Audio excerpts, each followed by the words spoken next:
Dis bonjour à mes frères et sœurs. Je leur souhaite un bon sabbat, puisque le sabbat est encore Merci, merci. en cours.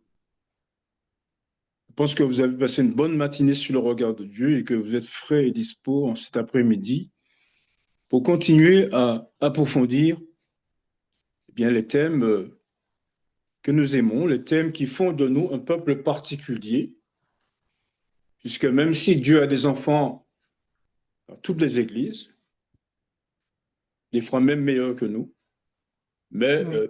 il n'en demeure pas moins vrai que l'Église de Dieu, l'Église adventiste, dispose de vérités particulières qui la distinguent des autres églises. Et nous savons que le moment sera venu où Dieu va rassembler tous ses enfants, ainsi que, comme il le dit dans Jean 10, verset 16, j'ai beaucoup de brebis qui ne sont pas de cette bergerie. En employant le démonstratif 7, il montre qu'il parle d'une bergerie, de la bergerie. Et ensuite, qu'est-ce qu'il fera? Eh bien, il y aura un seul berger et un seul troupeau. Ceci se passera bien évidemment pendant les heures que nous connaissons, les heures du grand cri du troisième ange, dont nous avons précisé les contours la semaine dernière. Et dans notre quête de ce fameux envoyé de Dieu, ce fameux Israël, cela nous pousse en quelque sorte à faire une révision de nos fondamentaux. Et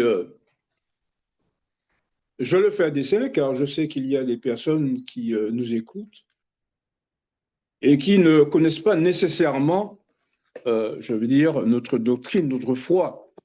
Et cela permet en même temps de réviser, de consolider, mais aussi d'avancer dans la connaissance de cette addition au troisième ange, addition mentionnée dans le livre de la Révélation et aussi dans le livre Premiers écrits, page 277, second paragraphe.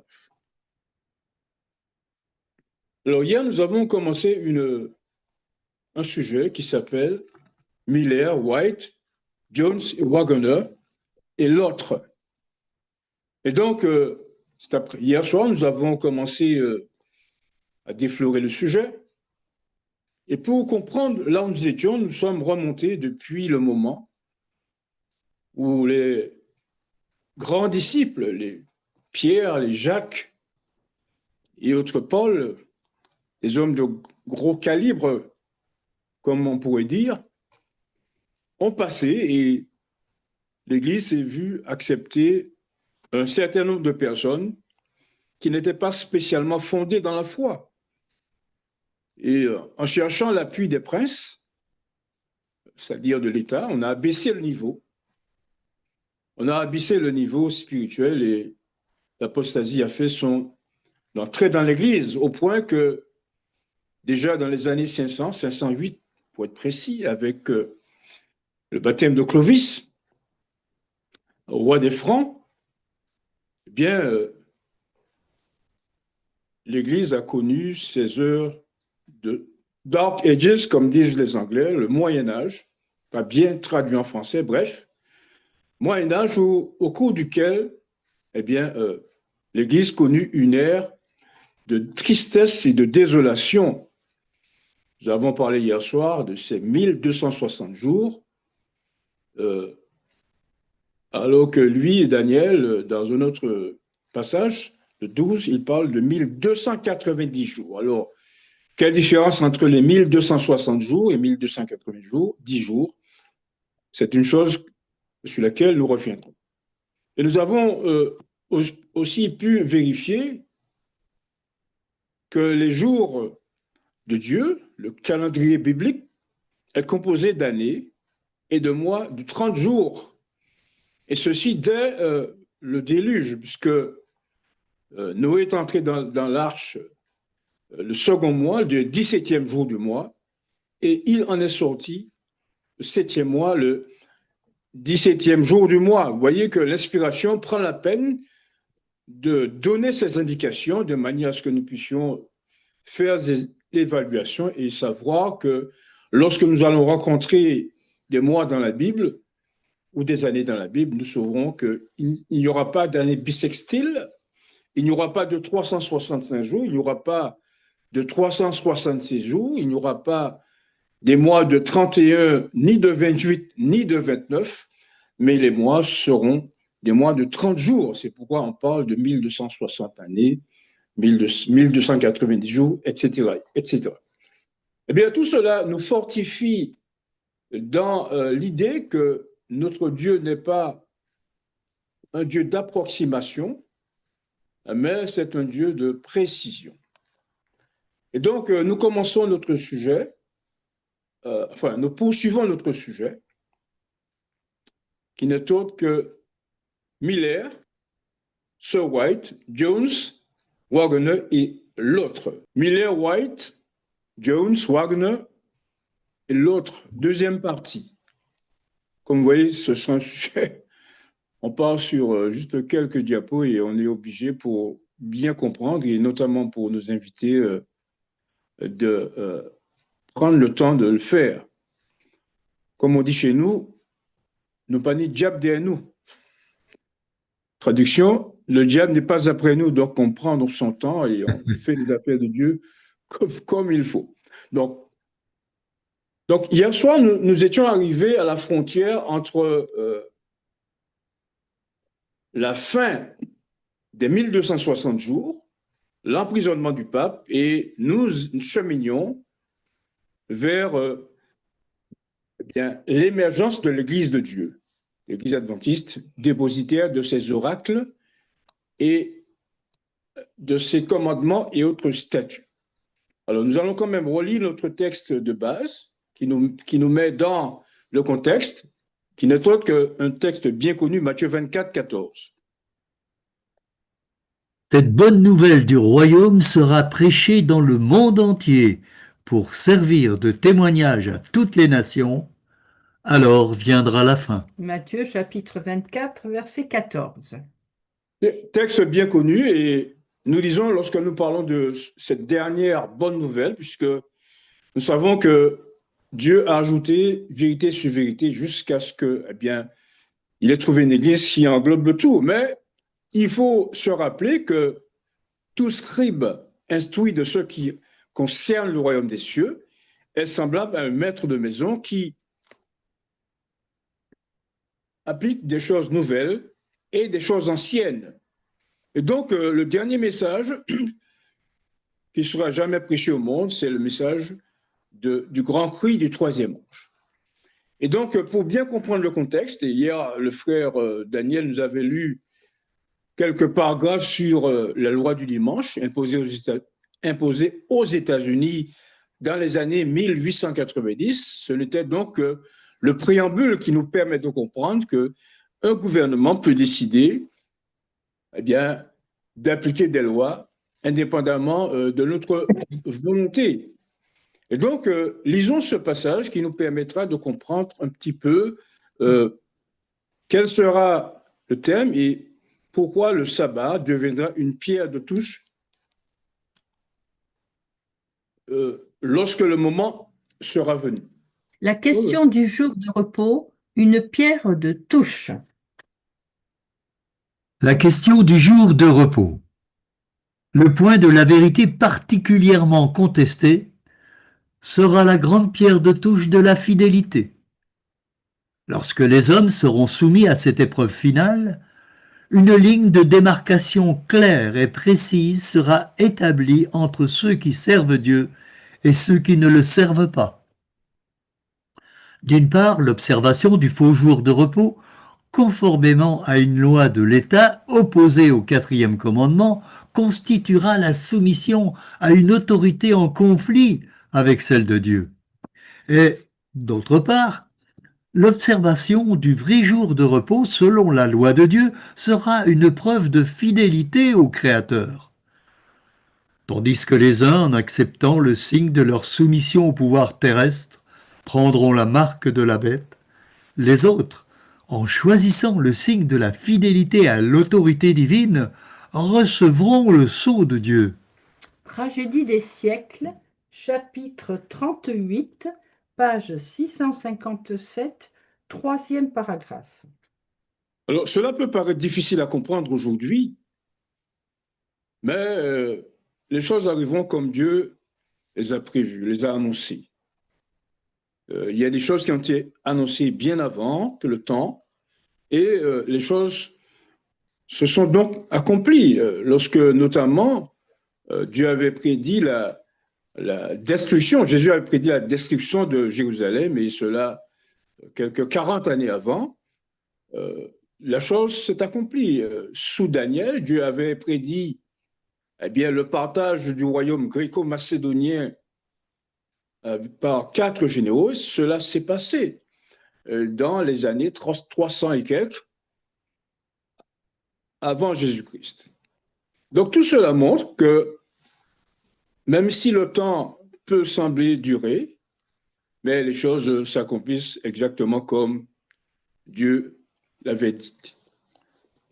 On a vu hier soir que l'apôtre Paul parlait de l'émergence de cet homme de péché, du fils de la perdition. Nous sommes dans les années 60. Et lorsque le moment vint, eh bien, dans les années 508, après Jésus-Christ, la chose s'est vue s'accomplir. Donc, le jour viendra où, oui, la question du jour de repos entre le samedi et le dimanche. D'ailleurs, lorsqu'on suit un petit peu le trajet de Léon XIV, il parle du sabbat. Il dit que, bon, on peut observer les deux, voyez. Donc, c'est un grand pas par rapport à, je veux dire, François ou Ratzinger. Mais les choses viennent petit à petit. Et tous ceux qui considèrent la parole de Dieu comme d'importance, eh bien, vont guetter les événements tout en travaillant à leur salut avec crainte et tremblement. Donc, cette question du changement du jour de repos remonte aux années 500 et Daniel, le prophète, nous en explique quelques éléments qui seront lus par notre frère Daniel. La corne s'éleva jusqu'à l'armée des cieux. Elle fit tomber à terre une partie de cette armée et des étoiles. Elle les foula. Elle se leva jusqu'au chef de l'armée, lui enleva le perpétuel et renversa le lieu de son sanctuaire. L'armée fut livrée avec le perpétuel à cause du péché. La corne jeta la vérité par terre et réussit dans ses entreprises. Daniel chapitre 8, versets 10 à 12. Amen. Donc, vous voyez qu'il est parlé d'une corne qui jette la vérité par terre. Alors, pour certains qui ne sont pas initiés, ça peut pas vouloir dire grand-chose, mais lorsqu'on considère que, d'après ce que nous avons lu hier soir, le pape se considère comme le vicaire du Fils de Dieu, il peut prendre même la place de Dieu. Donc, on voit que la chose s'est réalisée dans les années 538. Et donc, le sabbat fut perdu de vue et il fut remplacé par le dimanche. Alors, d'aucuns, nos frères protestants en l'occurrence, disent que le sabbat a été cloué à la croix. Mais lorsqu'on considère que Jésus connaît les choses, les événements, il avait demandé aux judéo-chrétiens de prier pour que leur fuite n'arrive pas un jour de sabbat.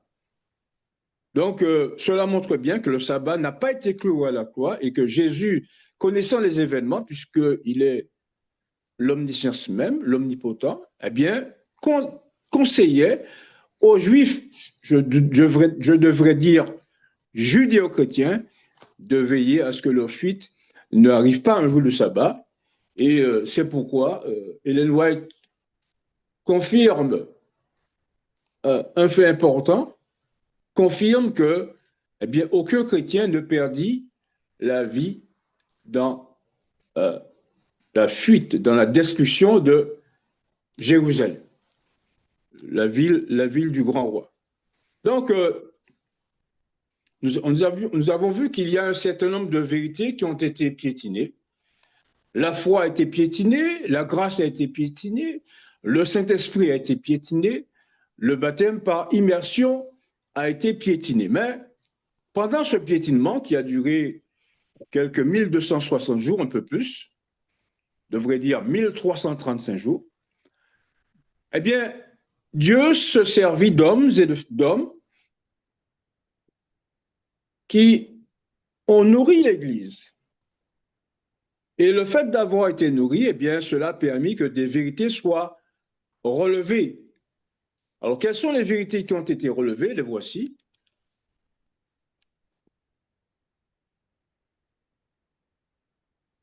La foi, Luther, le Saint-Esprit, John Knox, la grâce mise en relief par Charles et son frère Wesley, enfin, les deux Wesley. On connaît plus le Charles. Le baptême par immersion qui a été relevé par Alexander Campbell. Donc, ce sont les vérités principales que Dieu a relevées, notamment pendant cette période du Moyen-Âge, lorsque l'Église fut attirée dans le désert, où, disait le texte, elle avait un lieu préparé par Dieu, c'est Apocalypse 12, verset 14. Mais vous remarquez qu'il manque, en tout cas, deux vérités importantes, le sabbat et le sanctuaire. Alors, qu'est-ce que Dieu a fait pour que ces vérités soient relevées? Alors, déjà, il faut admettre qu'elles ont été piétinées par la puissance dont on parlait tout à l'heure, c'est-à-dire la corne. Et voilà donc les textes qui vont appuyer cela. Le perpétuel. Une petite seconde. Nous avons deux entités, deux vérités fondamentales, le perpétuel et le lieu du sanctuaire. Alors, vous avez remarqué que on a omis dans la lecture, je l'ai mis entre crochets, Daniel a bien senti la chose, il n'a pas lu sacrifice, pour montrer que le mot sacrifice n'appartient pas au texte. Et nous allons voir pourquoi. Daniel. Le perpétuel et le lieu de son sanctuaire. Il prononcera des paroles contre le Très-Haut, il opprimera les saints du Très-Haut, et il espérera changer les temps et la loi. Et les saints seront livrés entre ses mains pendant un temps, des temps et la moitié d'un temps. Daniel chapitre 7, verset 25. Amen. Elle se leva jusqu'au chef de l'armée, lui enleva le perpétuel et renversa le lieu de son sanctuaire. Daniel chapitre 8, verset 11. Amen. Donc, cette fameuse durée de temps, un temps, c'est-à-dire une année, 360 jours, times, deux temps, 720, puis la moitié d'un temps, la moitié d'une année, cela nous donne 180 années. Au total, 1260 jours. C'est la même période mentionnée dans Apocalypse 11, verset 3, et aussi dans le livre d'Apocalypse 13, verset 5. Alors, comme je disais il y a un moment, il y a un grand débat sur la question du mot sacrifice. D'autres versions ne l'utilisent pas, tandis que d'autres l'utilisent. Alors, c'est la raison pour laquelle j'ai mis ce mot sacrifice entre crochets. Pourquoi? Parce que le traducteur, lorsqu'il prend le texte, il peut avoir une traduction fidèle, mais il peut avoir une traduction interprétative du texte. Et comme en Israël, il y avait ce sacrifice, je veux dire, du matin et du soir, de daily, en relation avec un jour, pour la bonne traduction, eh bien, certaines personnes pensent que le traducteur ou encore la Bible faisait mention de ce sacrifice qui avait lieu le matin et le soir. Mais puisque, selon l'inspiration, dans le livre Premiers Écrits, page 74, le mot sacrifice n'appartient pas au texte, donc on ne va pas le considérer comme étant le sacrifice en relation avec celui qui avait lieu le matin en Israël et le soir en Israël. Ce n'est pas tellement évident en français, mais en anglais, vous avez le mot daily, D-A-Y-L-Y, D-A-I, merci, D-A-I-L-Y, daily en relation avec un jour. Donc, la corne a enlevé quelque chose qui est en relation avec un jour. Qu'est-ce qui est en relation avec un jour si ce n'est le sabbat, le jour du Seigneur, comme le livre de l'Apocalypse le dit. Et il enleva, cette corne, cette puissance, la papauté, pour ne pas la nommer, elle a enlevé le sanctuaire, c'est-à-dire que tout ce qui était relatif au sanctuaire fut perdu de vue. Et donc, nous réalisons que c'est exactement ce qu'elle a fait, puisqu'elle a essayé de changer les temps et la loi. Lorsqu'on parle de loi, on parle bien évidemment de la loi des 10 commandements. Donc, son objectif a été de s'attaquer à la loi, s'attaquer au perpétuel, s'attaquer au jour du Seigneur, qui n'est autre que le sabbat, le vrai jour. Et donc, nous allons donc considérer ces deux aspects, puisque tout à l'heure, nous avions mentionné des vérités qui étaient relevées, mais nous n'avons pas trouvé une vérité, en tout cas au moment où nous avons parlé, nous n'avons pas trouvé quelque chose en relation avec le jour du Seigneur, de daily, perpétuel et le sanctuaire.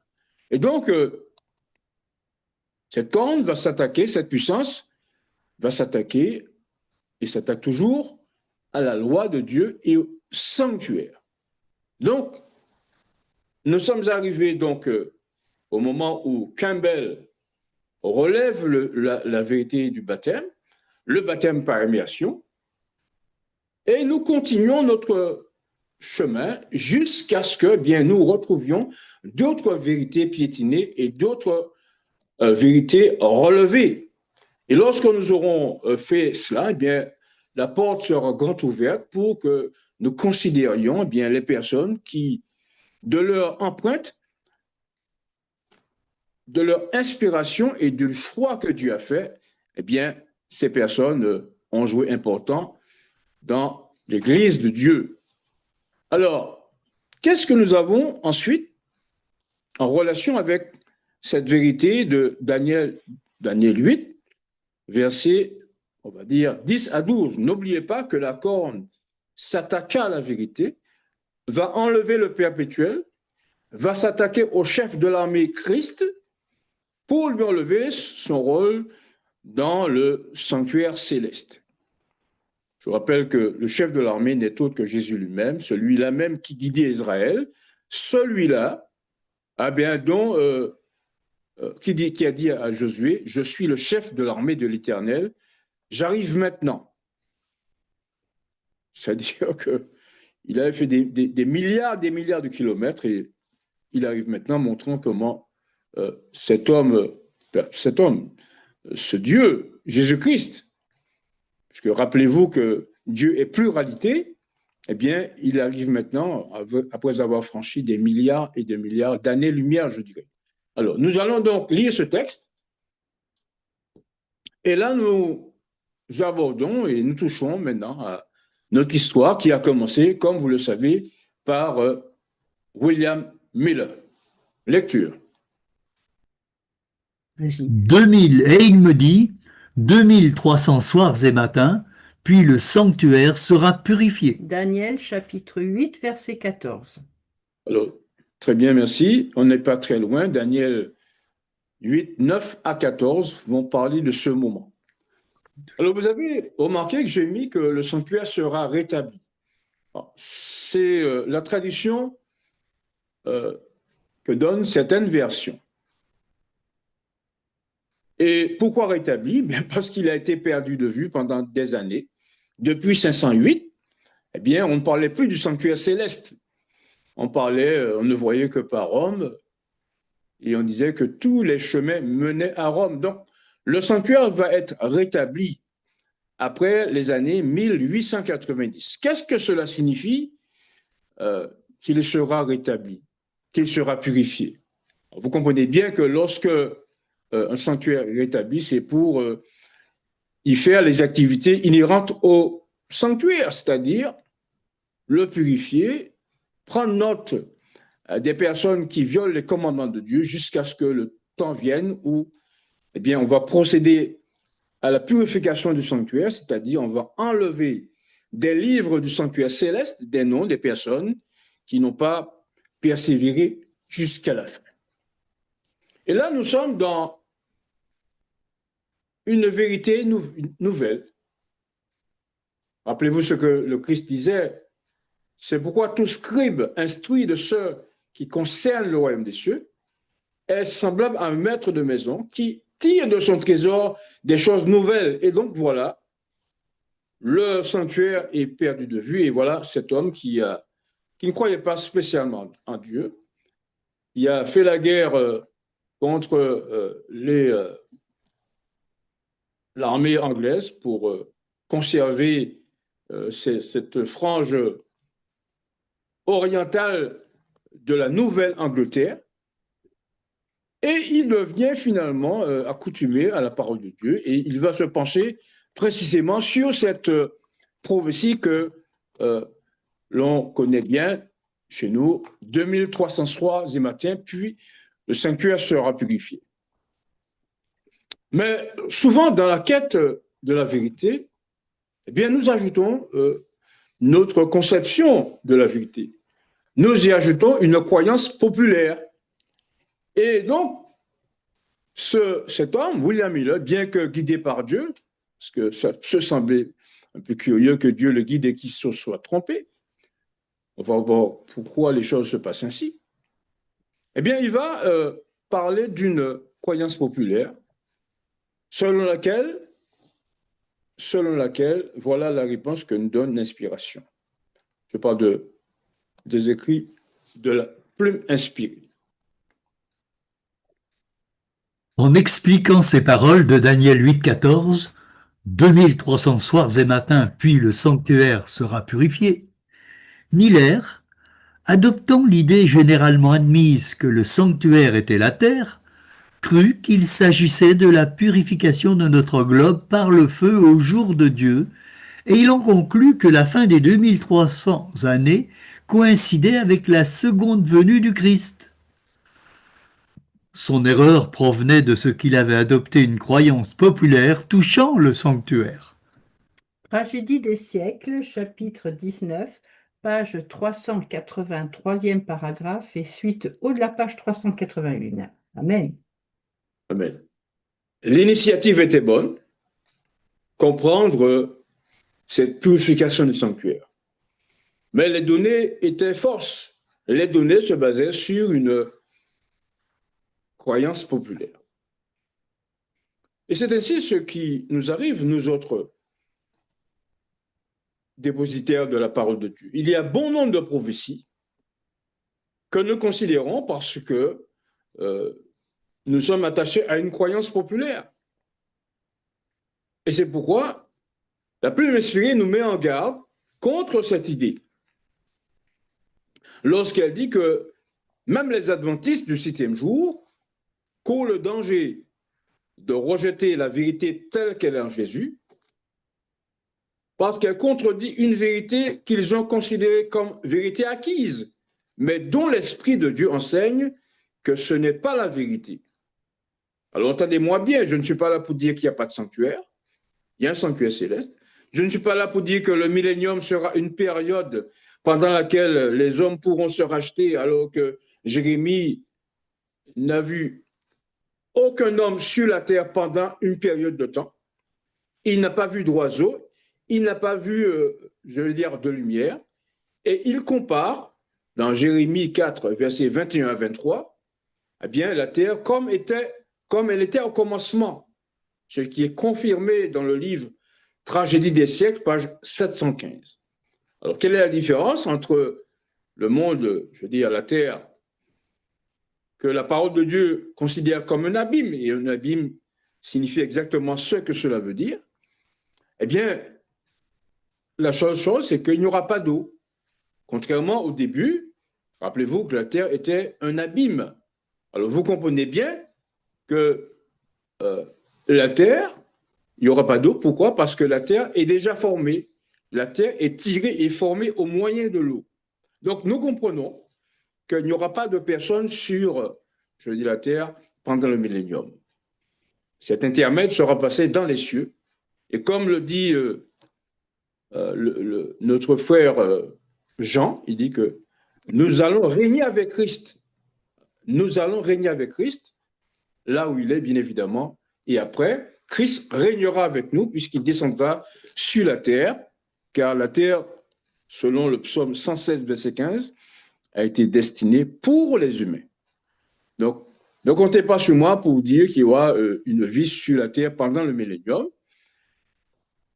Pas plus que il n'y a de sabbat lunaire comme les tenants du sabbat lunaire veulent nous le faire croire lorsqu'ils disent qu'on peut adorer Dieu n'importe quel jour et que le sabbat peut tomber n'importe quel jour. Donc, et bien évidemment, il y a aussi pour nous ce challenge, ce défi des prophéties concernant le rétablissement d'Israël que l'on trouve dans pratiquement dans tous les prophètes. Alors, il y a beaucoup de mauvaises applications de ce texte. Et là encore, nous aurons l'occasion de les approfondir. En tout cas, sachez que tout ce qui se passe aujourd'hui dans le monde, cette guerre qui peut en cacher une autre, cette guerre russo-ukrainienne qui peut en cacher une autre, qui peut aboutir en terre d'Israël. Alors, on me demande comment est-ce possible? Eh bien, tout est possible avec les hommes. Rappelez-vous que la Première Guerre mondiale a commencé dans les Balkans, dans l'ancienne Yougoslavie, et finalement s'est terminé en Europe, entre la guerre et l'Allemagne. Tout cela en raison d'un jeu d'alliances politiques, d'alliances religieuses, d'alliances politico-religieuses. Donc, nous sommes là, observons la situation et en attendant qu'elle puisse se dérouler exactement comme Dieu l'a dit dans la bouche de ses anciens prophètes. Et donc, dans l'attente de la purification du sanctuaire, dans l'attente selon Miller, dans l'attente du retour du Christ, eh bien, il y avait une influence particulière. Alors voilà comment Miller décrit cela dans le livre Tragédie des siècles. Et la sœur White commente là-dessus. Une influence bénie. De tous les grands mouvements religieux qui se sont succédés depuis les jours des apôtres, aucun n'a été moins entaché par les imperfections humaines et les pièges de Satan que celui de l'automne de 1844. Aujourd'hui encore, après bien des années, tous ceux qui participèrent à ce mouvement et qui sont restés dans les mêmes convictions ressentent l'influence bénie de ce puissant réveil et témoignent qu'il fut l'œuvre de Dieu. Miller décrivait ainsi ce réveil. On ne voit pas de grandes manifestations de joie. Il semble qu'on les réserve pour le jour où le ciel et la terre s'uniront dans une allégresse inénarrable et glorieuse. On n'entend point d'acclamation. Cela aussi est réservé pour le moment où retentira la voix de l'archange. Les chanteurs sont silencieux. Ils attendent le moment de se joindre au chœur angélique. Il n'y a pas de divergence de vue. Tous ne sont qu'un cœur et qu'une âme. Tragédie des siècles, chapitre 22, page 434, deuxième paragraphe et 433, troisième paragraphe. Alors, vous apprécierez la solennité de ce récit d'Ellen White lorsqu'elle nous rapporte l'influence qui prévalait à ce moment. Il y a une phrase qui m'a vraiment interpellé, puisque nous disons déjà prêts à faire partie de cette fameuse armée dont Dieu se servira pour croiser le fer avec les puissances du mal. Il n'y a pas, dernière phrase, il n'y a pas de divergence de vue. Tous ne sont que cœur et qu'une âme. Et Ellen White décrit, à propos de cela, de tous les mouvements qui ont précédé et qui sont aujourd'hui en actualité, eh bien, aucun n'a été moins entaché que celui par les imperfections humaines, par que celui de 1840. Comment nous pourrions évaluer notre mouvement? Est-ce qu'il est entaché, ne serait-ce que peu de choses, par des imperfections humaines, ou sommes-nous véritablement, eh bien, à l'instar d'hommes et de femmes qui se disent prêts à recevoir le sceau de Dieu sur le front et ensuite aller chercher le frère d'entre toutes les nations? Que Dieu nous aide à méditer sur ces paroles et qu'elles soient nôtres, et que nous grandissions et que nous nous affermissions dans la foi. Alors donc, Miller s'est trompé, pas sur la date, mais sur l'événement qui devait avoir lieu au terme des 2300 soirs et matins qui prit fin le 22 octobre 1844. Alors, je disais que Dieu avait annoncé cette erreur. Je ne disais pas sur l'événement, pas sur la date, pardon, mais sur l'événement. Et voilà en quels termes Jésus l'a révélé à Jean. Rappelez-vous que Jésus, c'est lui l'auteur de la révélation. Révélation de Jésus-Christ que Dieu lui a donnée pour montrer à ses serviteurs les choses qui doivent arriver bientôt. Alors voilà comment Dieu l'avait annoncé. Je sais pas comment, en quels termes Dieu l'avait annoncé. Voilà ce que Jean nous rapporte. Dieu l'avait annoncé. Et j'allai vers l'ange en lui disant de me donner le petit livre. Et il me dit, prends-le et avale-le. Il sera amer à tes entrailles, mais dans ta bouche, il sera doux comme du miel. Je pris le petit livre de la main de l'ange et je l'avalai. Il fut dans ma bouche doux comme du miel, mais quand je l'eus avalé, mes entrailles furent remplies d'amertume. Apocalypse, chapitre 10, versets 9 et 10. Amen. Oui, amen.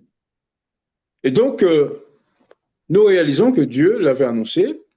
Ce petit livre n'est autre que la bonne nouvelle, enfin déjà la nouvelle du retour de Christ, qui fut comme une douceur.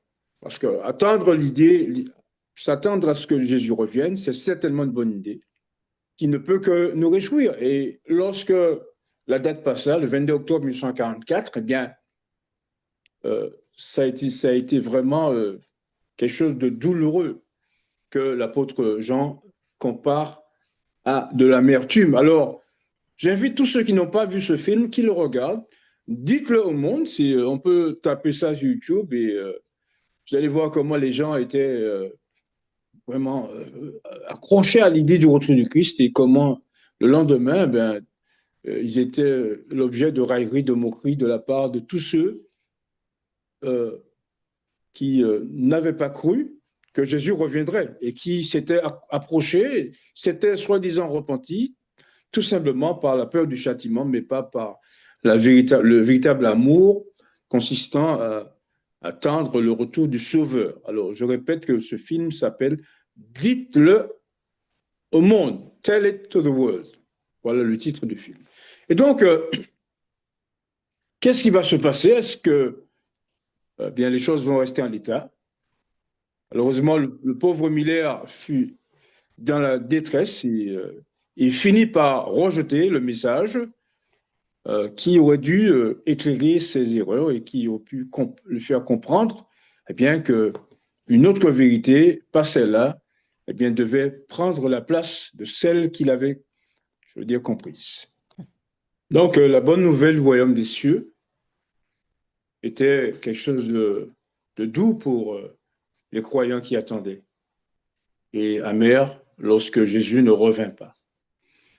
Et je rappelle que la date était bonne, mais l'événement, et tout cela pour montrer que Dieu n'est pas intervenu pour changer les calculs, changer la compréhension. Pourquoi? Parce que c'était déjà écrit de cette manière-là, et c'est ainsi que Jean l'a montré. D'accord. Alors, mais Dieu avait annoncé, puisque selon Message choisi, volume 2, page 123, voilà ce que nous lisons. Et l'ange que je voyais debout sur la mer et sur la terre leva sa main droite vers le ciel et jura par celui qui est vivant au siècle des siècles, qui a créé le ciel et les choses qui y sont, et la terre et les choses qui y sont, et la mer et les choses qui y sont, qu'il n'y aurait qui plus de temps. Apocalypse 10, versets 5 et 6. Ce message annonce la fin du temps prophétique. Ceux qui attendaient ardemment l'apparition du Seigneur et s'attendaient à le voir en 1844 ont éprouvé un amer désappointement.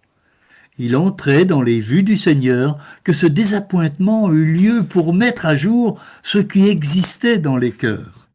Donc, message choisi, volume 2, page 123, troisième paragraphe. Donc Dieu voulait vraiment éprouver les cœurs et on a vu que seulement 50 personnes qui furent victimes de ce désappointement se rassemblèrent pour former, non pas l'église adventiste du premier jour, comme on les appelait, ou encore les millérites, mais l'église adventiste du septième jour. Et donc, Dieu avait demandé, il avait prévu cela, et il dit eh bien que les gens devaient se relever pour reprendre la tâche. Et dans quel terme il le dit? Voilà en quel terme il le dit dans le livre de l'Apocalypse.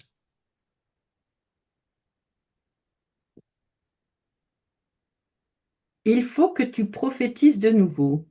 Puis on me dit, il faut que tu prophétises de nouveau sur beaucoup de peuples, de nations, de langues et de rois.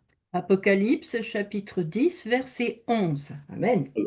Notez la restriction, beaucoup, bien que le message soit destiné à tout le monde. Alors, nous aurons l'occasion de comprendre ce que cela veut dire. Donc, Dieu avait demandé, après ce cas des approuvements, de se relever et de reprendre la tâche. Et c'est à ce moment, bien que l'on va voir l'association d'Apocalypse chapitre 10 et d'Apocalypse chapitre 14, comme la servante du Seigneur nous l'explique dans ce texte. Il faut que tu prophétises de nouveau. Le message d'Apocalypse 14 annonçant que l'heure du jugement de Dieu est venue est donné au temps de la fin. Et l'ange d'Apocalypse 10 est présenté un pied sur la mer et l'autre sur la terre pour montrer que le message sera porté dans des contrées lointaines, au-delà des océans, et que les îles de la mer entendront le dernier message d'avertissement proclamé au monde. Message choisi, volume 2, chapitre 12, page 123, deuxième paragraphe. Bien, alors qu'on s'était arrêté sur le baptême relevé par Campbell et ensuite bien, ce message en relation avec la purification, en relation avec le sanctuaire par William Miller, voilà qu'on va connaître une addition et qu'on va voir se former l'Église de Dieu, cette fois revêtue de toutes les prophéties, de toutes les vérités que la bête a de cornes, pas la bête à deux cornes, mais que la bête qui monte de la mer, c'est-à-dire la papauté, avait piétiné. Et voilà en quels termes la servante du Seigneur décrit le peuple de Dieu, le peuple dépositaire de ses oracles. Un peuple particulier. En un sens tout particulier, les adventistes ont été suscités pour être des sentinelles et des porte-lumière. Le dernier avertissement pour un monde qui périt leur a été confié. La parole de Dieu projette sur eux une lumière éblouissante. Leur tâche est d'une importance capitale, la proclamation des messages du premier, du second et du troisième ange. Aucune œuvre ne peut lui être comparée. Rien ne doit en détourner notre attention. Les vérités que nous devons proclamer au monde sont les plus solennelles qui aient jamais été confiées à des mortels. C'est là notre travail. Il faut avertir le monde et le peuple de Dieu doit être fidèle au mandat qu'il a reçu. Témoignage pour l'Église, volume 3, chapitre 54, page 344, premier et deuxième paragraphe. Amen. Mais comprenez bien que l'objectif du message divin doit faire de nous des sentinelles et des portes-lumière. Jésus avait dit qu'une ville située sur une montagne ne peut être cachée. Il avait dit aussi dans Matthieu 5, 14, vous êtes la lumière du monde. Alors, la dernière fois, on a vu une déclaration assez solennelle disant que, sans jeter l'opprobre sur nos frères protestants, ou alors sous le commun des mortels, le pécheur que nous rencontrons, je veux dire, dans le monde, il y a des choses bien qu'ils pratiquent. L'adultère, la fornication, l'alcool, etc. Ne jetons pas l'anathème sur eux. Mais ce que nous voulons montrer, c'est que Dieu, lorsqu'il constitue son Église, eh bien, veut que cette Église soit différente de celles qui n'ont pas reçu la lumière, de celles qui sont restées du côté de cette frontière et qui n'ont pas fait le pas pour accepter le sabbat, pour accepter la vérité du sanctuaire. Et donc, c'est là l'addition qui va suivre l'apport du sabbat dans le monde chrétien. Alors, bien évidemment, il y a eu dans le monde des tribus qui gardaient le sabbat. Lorsque, par exemple, les colonisateurs sont arrivés, par exemple, au Ghana, eh bien, la tribu Ashanti observait déjà le sabbat. Donc, rien de nouveau sous le soleil, mais ce que Dieu voulait montrer, c'est que, bon, il voulait, non pas que son peuple restât dans l'anonymat, mais qu'il fût connu et qu'il démontre que le sabbat est le jour que Dieu a choisi et que, eh bien, on ne saurait ne pas l'observer. Alors, je voudrais profiter de l'occasion pour montrer que le sabbat, on l'a dit tout à l'heure, n'a pas été cloué à la croix, puisque Jésus avait annoncé, avant sa mort, de prier pour que eh bien, leur fuite n'arrive pas un jour de sabbat. Et lorsque les gens, lorsqu'on voit cela, on pourrait penser qu'il s'agit dans l'avenir. Non, cette prophétie s'est déjà réalisée lorsque Rome a envahi Jérusalem et que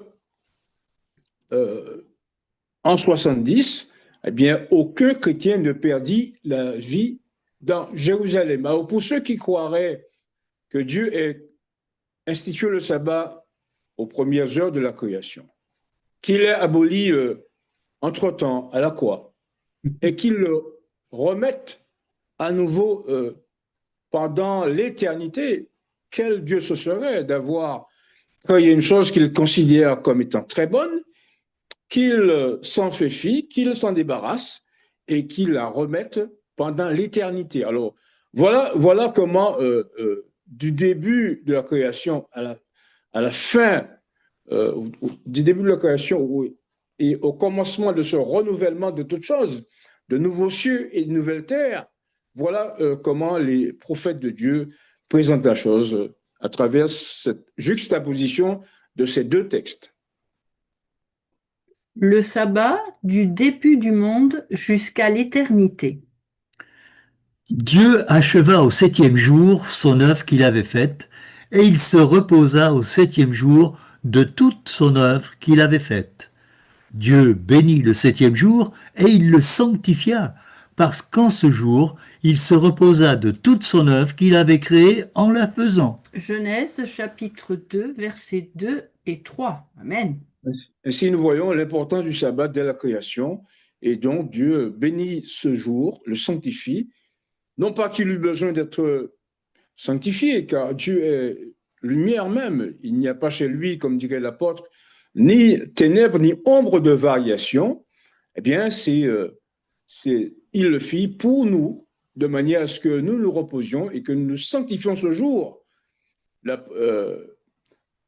Adam a sanctifié ce jour, eh bien, au lendemain de la création, au moment où Dieu fit venir le septième jour. Et donc, voilà pour le début de la création. Maintenant, lorsqu'il va renouveler toutes choses, lorsque la terre sera restaurée, voilà en quels termes il souligne l'importance du sabbat. Car, comme les nouveaux cieux et la nouvelle terre que je vais créer subsisteront devant moi, dit l'Éternel, ainsi subsisteront votre postérité et votre nom. À chaque nouvelle lune et à chaque sabbat, toute chair viendra se prosterner devant moi, dit l'Éternel. Ésaïe chapitre 66, versets 22 et 23. Amen. Donc, ces personnes qui considèrent que le sabbat a été cloué et que Dieu s'en a débarrassé éternellement, voilà qu'il revient lors de la restauration de toutes choses, lorsque Dieu va remettre, je veux dire, à notre disposition de nouveaux cieux et une nouvelle terre. Alors, notre thème, c'était Miller. On a vu quel rôle Miller a joué dans les premiers balbutiements de l'Église adventiste. Et on voit ici que le sabbat est à nouveau présent après ce grand désappointement. Eh bien, il y a une personne qui a joué un rôle particulier dans pas l'établissement, mais dans le rappel du sabbat.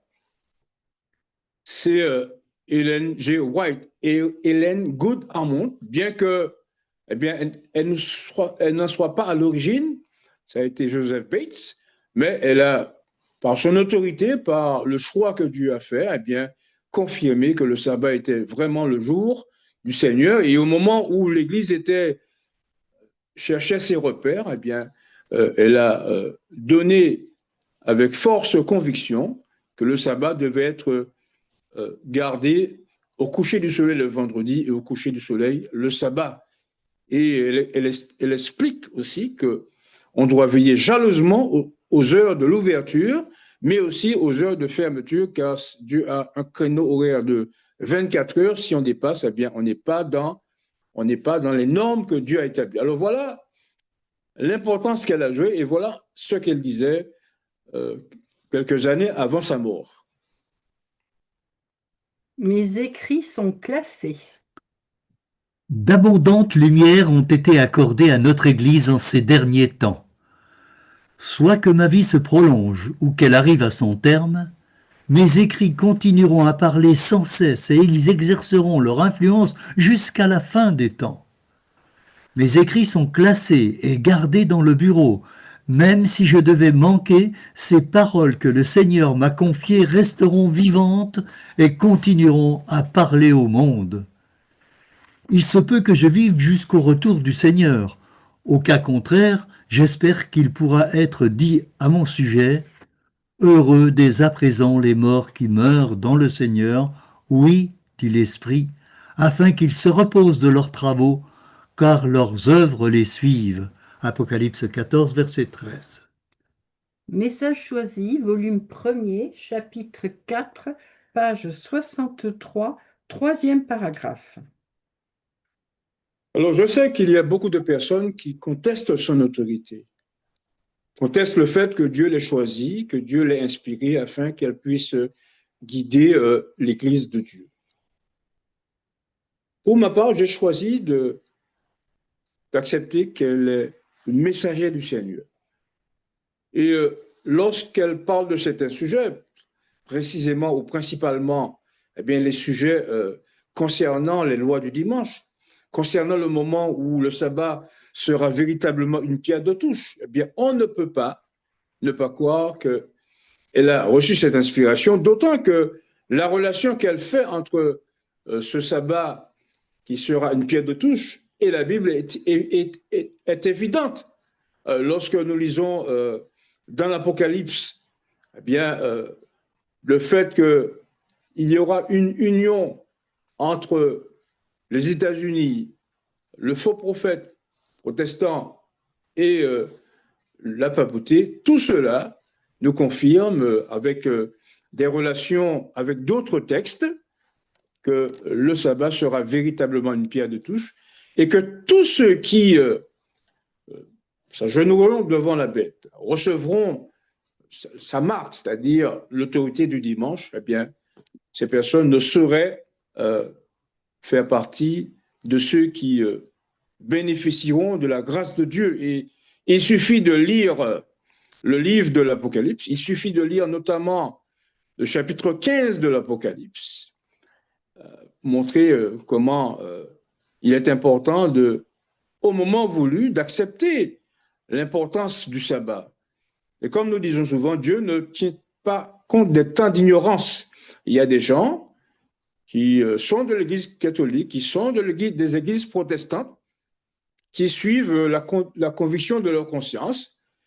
Mais lorsque le décret sera publié, lorsque ce que nous appelons le grand cri du troisième ange sera proclamé, lorsque le sabbat sera démontré, on aura fait la démonstration que le sabbat est le jour de Jéhovah notre Dieu, tous ceux qui n'accepteront pas recevront la marque et il suffit de lire les châtiments qui seront le lot de ceux qui n'accepteront pas la vérité de Dieu. On comprend que Dieu aura un comportement rigoureux envers ces personnes.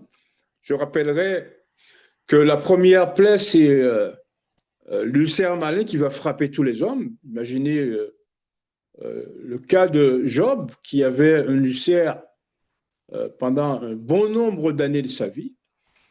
Je voudrais rappeler que tous ceux qui prendront la marque, la mer deviendra du sang. Imaginez un petit peu toute la pestilence et tout le caractère sordide dans lequel les hommes vivront. Je voudrais rappeler que la troisième plaie, toutes les sources d'eau deviendront du sang.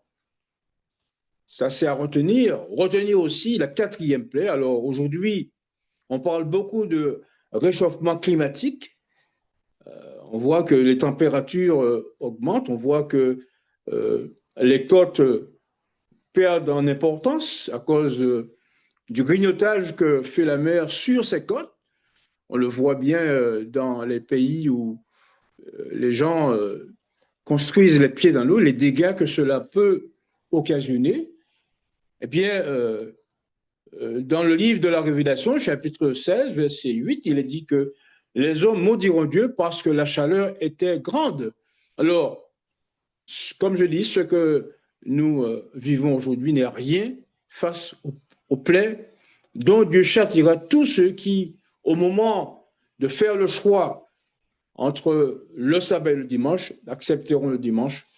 Plaise à Dieu que tous ceux qui sont convaincus de la vérité se préparent aujourd'hui dans leur esprit à résister à ces persécutions, à résister à ce diktat des grandes puissances le moment venu. Sachez que Dieu, de son côté, prépare un peuple puissant, un peuple à nul autre pareil, et qui, lorsqu'ils sortiront pour racheter leurs frères d'entre toutes les nations, ils parleront avec suffisamment de conviction,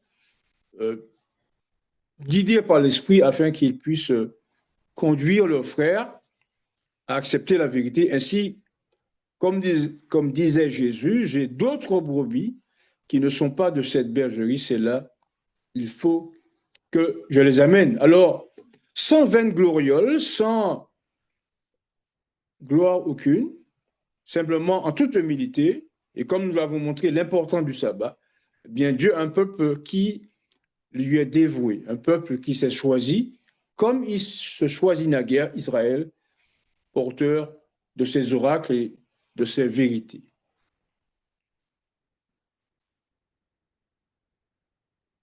Nous lisons. Nous sommes les dépositaires du sabbat. Lorsque le Seigneur délivra Israël d'Égypte, il lui remit sa loi et lui fit savoir que l'observation du sabbat le distinguerait des peuples idolâtres. C'est ainsi que l'on verrait ceux qui reconnaîtraient la souveraineté de Dieu et ceux qui refuseraient de l'accepter comme leur créateur et leur roi. Ce sera entre moi et les enfants d'Israël un signe qui devra durer à perpétuité, a dit l'Éternel. Les enfants d'Israël observeront le sabbat en le célébrant, eux et leurs descendants, comme une alliance perpétuelle.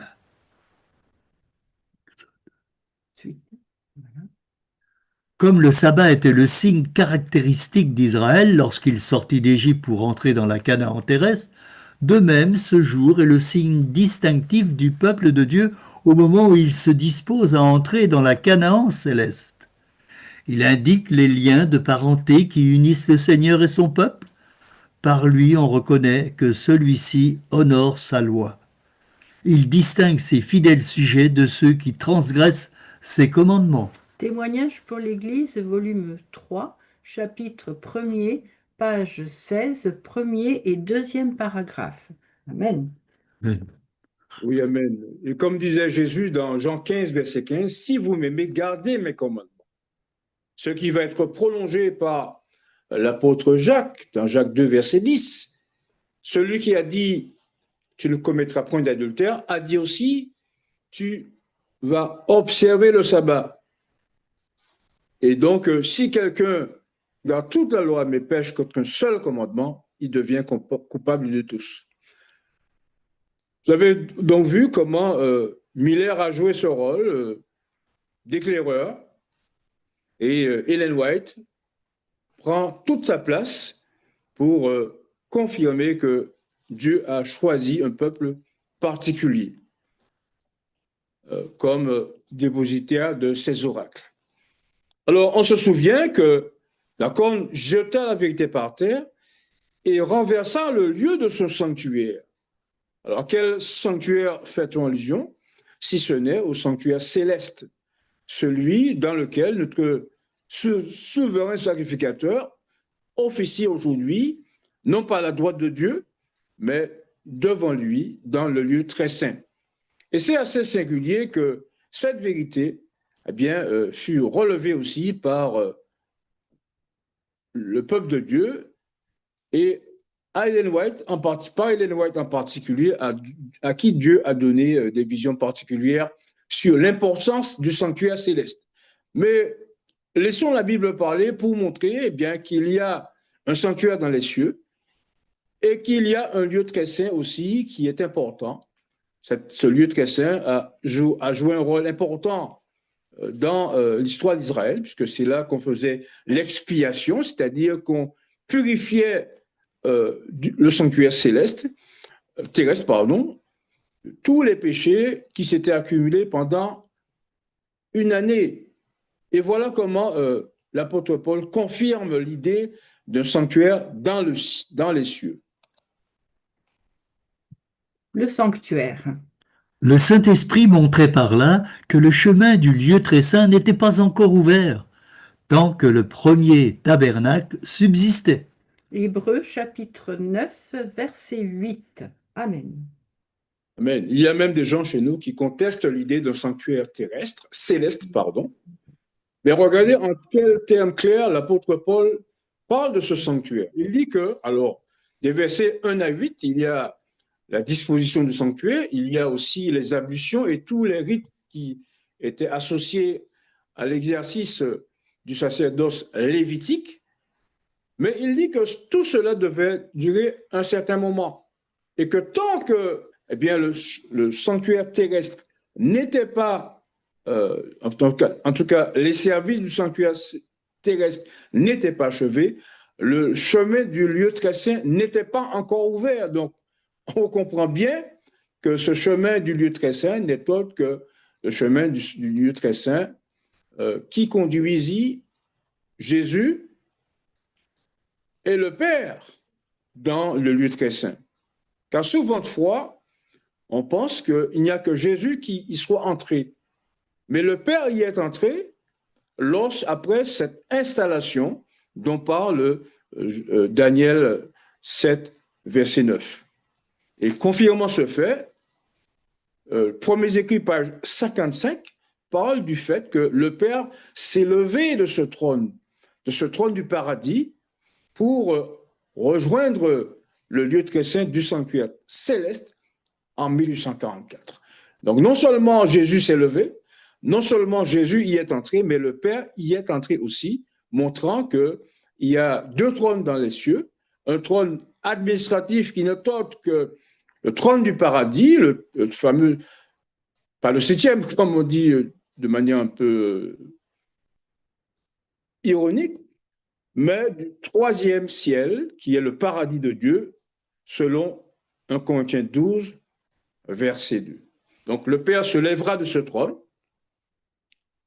va prendre la place sur le trône qui lui est installé, parce que Daniel 7, verset 9 parle de trônes qui furent installés. Donc, ils n'y étaient pas précédemment. Ils ont été installés pour la question de la purification du sanctuaire, c'est-à-dire de l'examen des noms de toutes les personnes qui se réclament de Jésus-Christ et du salut offert en Jésus-Christ. Donc, voilà donc la deuxième vérité. Rappelez-vous que l'homme du péché a essayé de détruire le sabbat en le remplaçant par le dimanche. Il a essayé de détruire le sacerdoce de Jésus-Christ en le remplaçant par une fonction qu'il s'est attribuée lui-même, vicaire du Fils de Dieu. Et voilà que, eh bien, en 1844, on va dire jusqu'à 1860 et quelques, Dieu rétablit toutes les vérités qui ont été prêchées par ses prophètes. Et c'est pourquoi il est important que nous comprenions l'importance de ce sanctuaire et que nous nous détournions des théories mentionnées dans le livre Évangélisé, page 206. Les moines l'avaient vu, selon lesquels il n'y a pas de sanctuaire céleste. On vient d'en voir le contraire. Alors, en terminant, je voudrais lire ce texte de la tragédie des siècles que Daniel lit. Vers le sanctuaire céleste, les yeux rivés.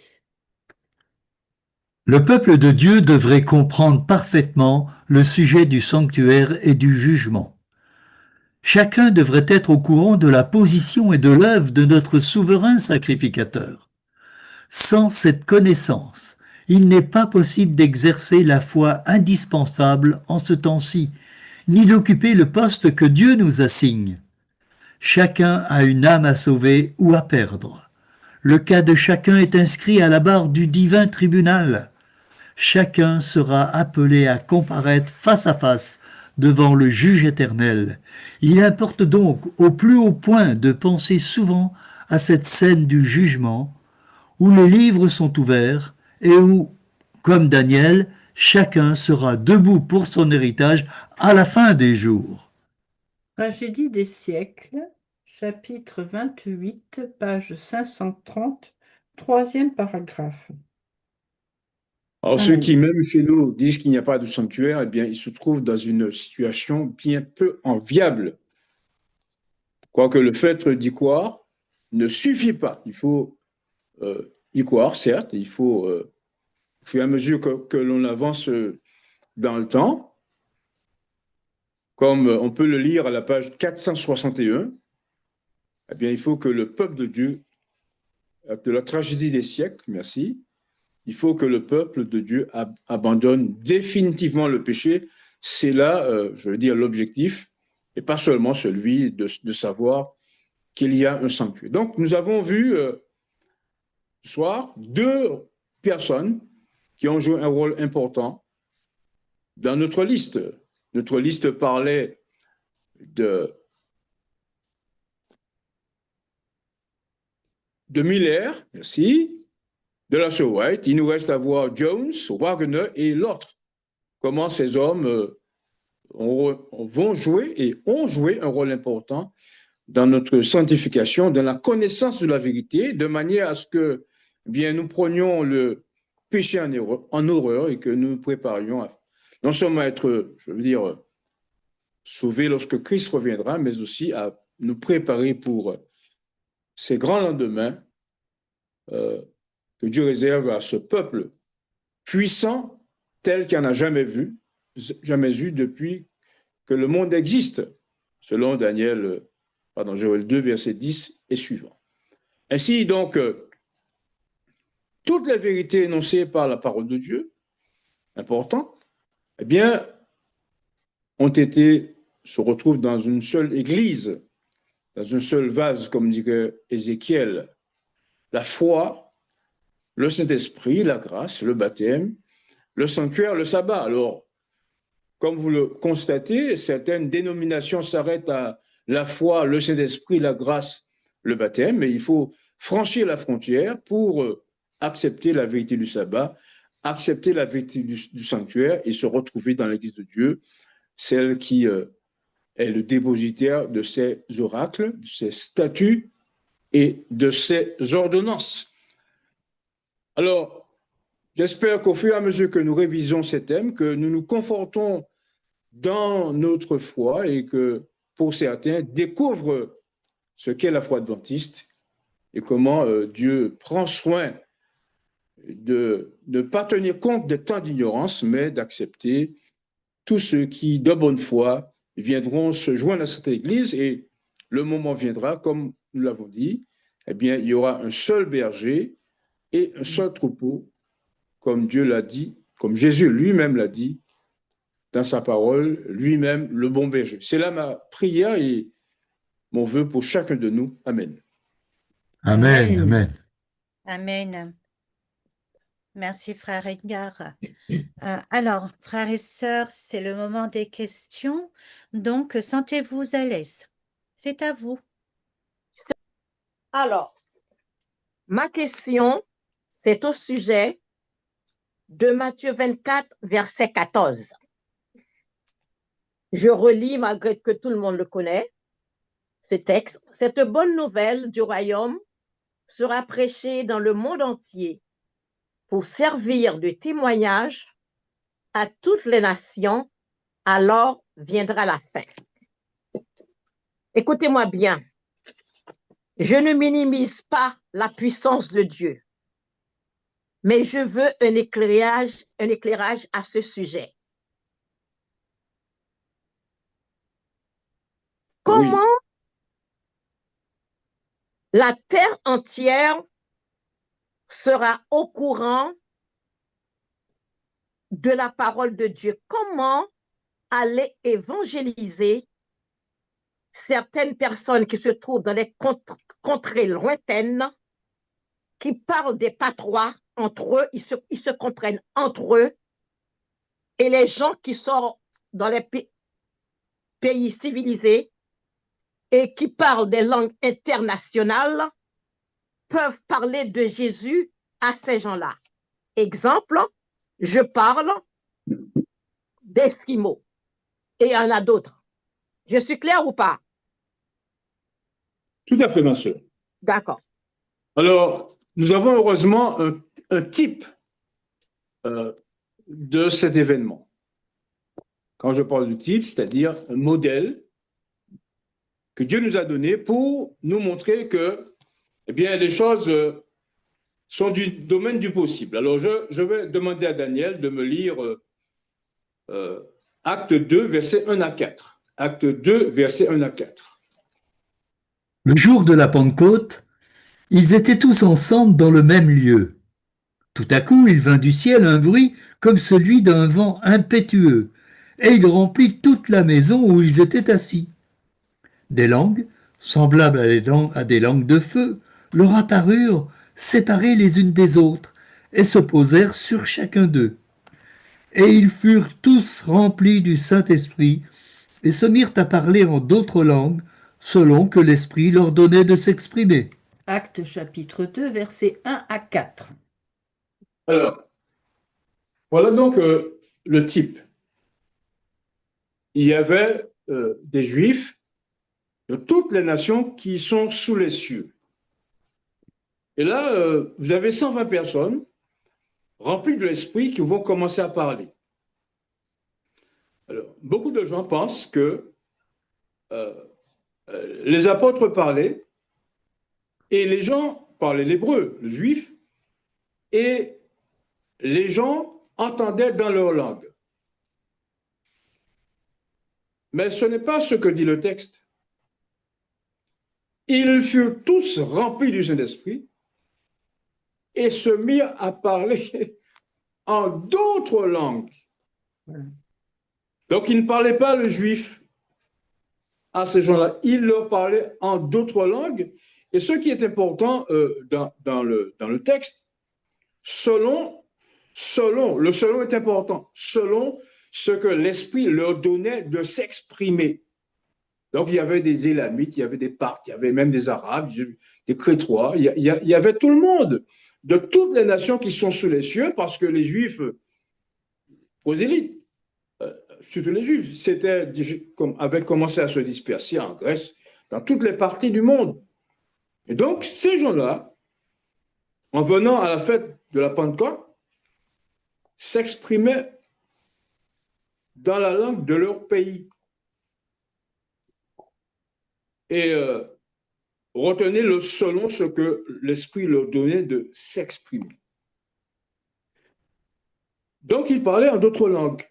Bon, voilà donc un élément. Alors, Hélène White aussi apporte son éclairage lorsqu'elle dit que les apôtres, ce n'étaient pas des littéraires au départ. Elle lit ça dans Conquérant Pacifique. Avec l'esprit, ils maîtrisaient leur langue et la langue des personnes qui sont venues. Et c'était tellement un fait notoire que lorsque ils vont plus tard guérir des gens, les pharisiens et autres sadducéens vont s'émerveiller sur le niveau intellectuel de ces hommes-là, parce que le texte dit car ils étaient connus comme des hommes sans instruction. Si vous n'avez pas d'instruction et que eh bien, vous gérez les langues des nations, c'est que manifestement, il y a quelque chose de particulier. Eh bien, c'est la même chose qui va se produire lorsque le grand cri arrivera. Moi, je ne sais parler que 2 langues étrangères. J'aurais bien aimé apprendre l'allemand, le russe, bref, mais je ne peux pas le faire parce que je n'ai pas le temps, parce que c'est difficile. Mais lorsque la seconde Pentecôte va arriver, eh bien, ce sera possible. Et je voudrais, puisque tu parles de tribus qui ne connaissent pas, par exemple, qui ne connaissent pas le christianisme, voilà en quels termes Dieu va te répondre en disant ce que nous lisons dans le livre d'Ésaïe, c'est le fameux dernier chapitre, mais il y a un élément important qui va nous permettre de sortir dans la généralité et va nous permettre d'aller au fond des choses et dans la situation que tu décris fort bien. Alors, nous sommes dans Ésaïe chapitre 66 et nous lirons Ésaïe 66, oui, à partir du verset 19. Daniel, s'il te plaît, 19.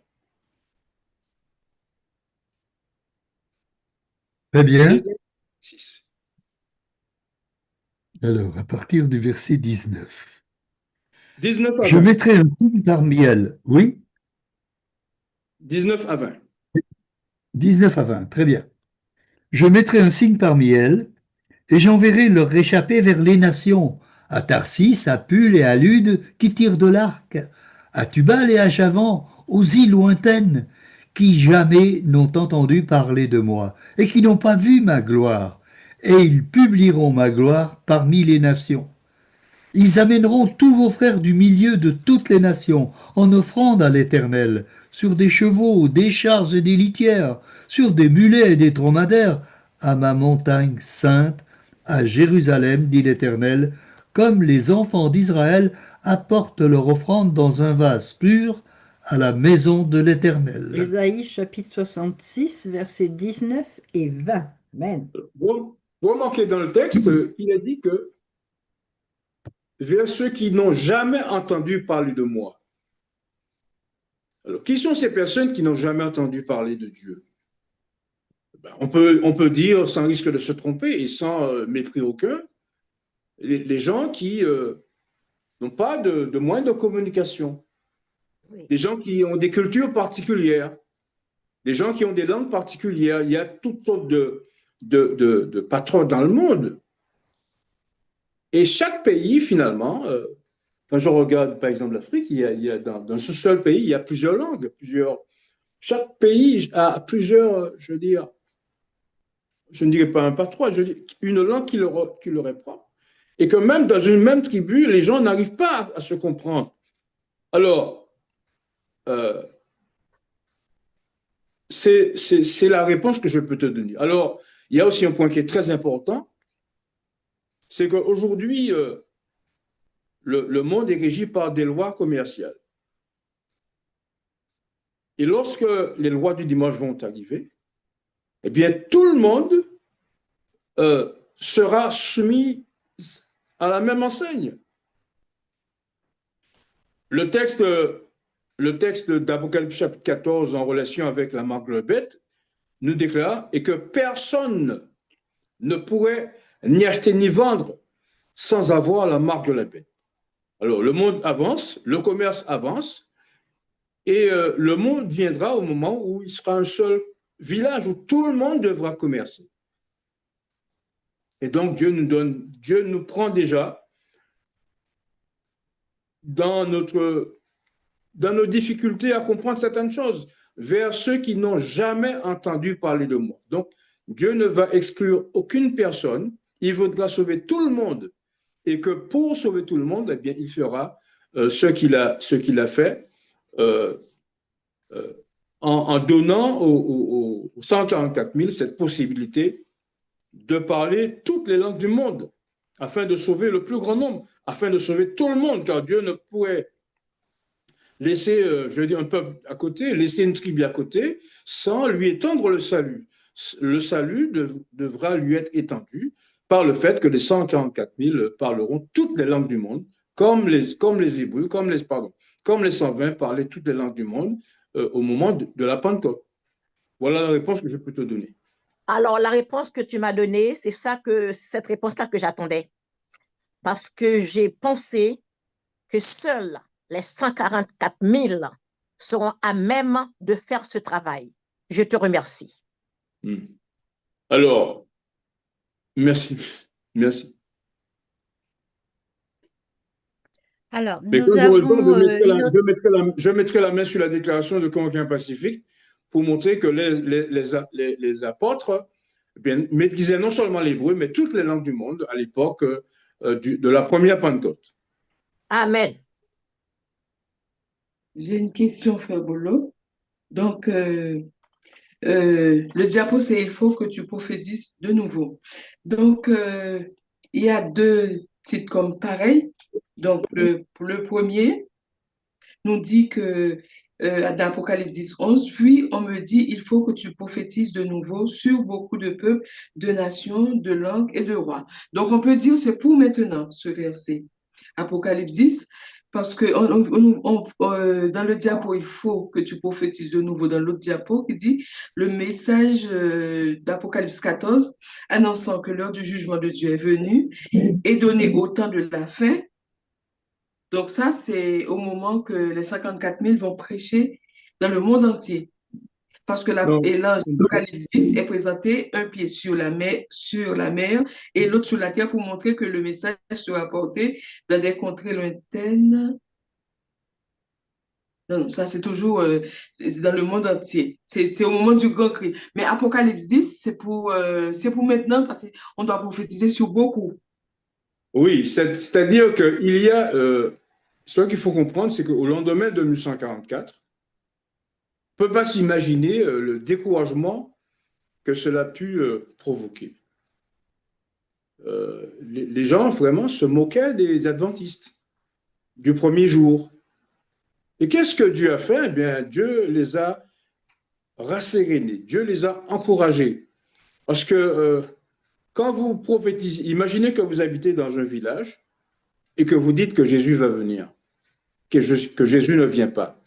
On ne peut pas s'imaginer ce que cela peut représenter comme découragement, comme sujet de raillerie et autres moqueries. Donc Dieu a voulu simplement, par ce texte, montrer qu'il avait déjà prévu ça. Je rappelle que c'est Jean qui a eu cette vision. Et il a dit, il faut que tu prophétises de nouveau. C'est-à-dire, relève-toi de ta détresse, relève-toi de ton découragement et reprends le chemin de la prédication. Et c'est pourquoi, au lendemain de 1144, eh bien, les adventistes ont repris leur travail. Ils ont confirmé le sabbat, ils ont confirmé le sanctuaire et ils ont prophétisé de nouveau. De nouveau sur beaucoup Oui. de peuples, Attends, de nations. attends, Et comme maintenant, attends, nous ma sommes soeur. tous.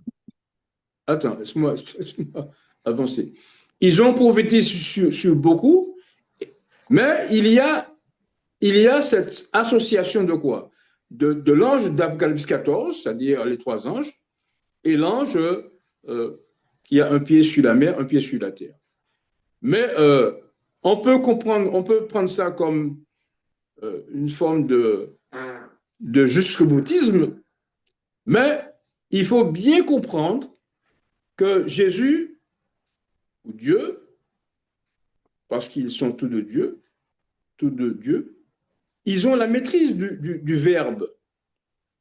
Lorsqu'il dit il faut que tu prophétises sur beaucoup, eh bien, il faut comprendre par là, il faut rester sur le mot, comprendre qu'il s'agit d'une